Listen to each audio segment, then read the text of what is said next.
எல்லாரும் நல்லா இருக்கீங்களா? இன்னைக்கான பதிவு, அதிகம் பயணிக்காத பாதைகளில் செல்லும் துணிவை வளர்த்தெடுங்கள். அதுதான் உண்மையான தலைமை பண்பு. இது அப்துல் கலாம் ஐயாவுடைய பொன்மொழிகள். ஒரு மனிதனின் துணிச்சல் தாங்க, அவனுடைய துணிச்சல் தான் முதல் தகுதியாக கருதப்படுகிறது. துணிஞ்சு நம்ம முடிவு எடுக்கணும்.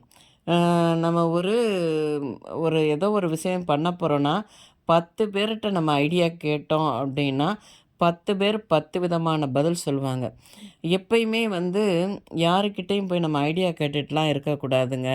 துணிச்சலா நாம தான் முடிவெடுத்து, அந்த பாதைய நம்ம தேர்ந்தெடுத்து பயணம் பண்ணணும் பார்த்துக்கோங்க. வாழ்க்கையில பாதைகள் மட்டுமே வெற்றியை தீர்மானிப்பது இல்லைங்க.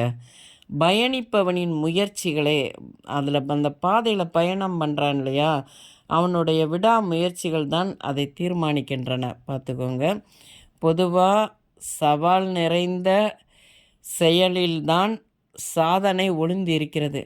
சவாலான ஒரு விஷயத்தை நம்ம தேர்ந்தெடுத்து அதில் தான் நம்ம சாதனை பண்ண முடியும். பயம் இதெல்லாம் தூக்கி போடணும். ஏன்னா நம்ம ஒரு புது பாதையில் பயணம் பண்ணுறோம் அப்படின்னா, அதில் துணிஞ்சு நம்ம இறங்குனா தான் முடியும். துணிவு இல்லாமல் நம்ம இருந்தோம்னால் அது அப்படியே தான் இருக்கிற மாதிரி இருக்கும் பார்த்துக்கோங்க. சவாலை சாதனையாக மாற்ற நம்மிடம் துணிவு இருக்கணுங்க.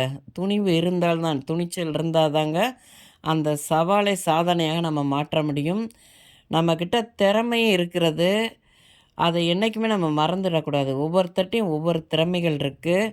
அந்த விடாமுயற்சி, தன்னம்பிக்கை, நம்மளுடைய திறமைகளை கொண்டு வாழ்க்கையில் எப்பயும் புது பாதையில் பயணம் பண்ணி வெற்றி அடையணும் பார்த்துக்கோங்க. இந்த பதிவு பிடிச்சிருந்தால் பார்வதி வீட்டு சமையலுக்கு ஆதரவு கொடுங்க. ஓம் சாய்ராம்.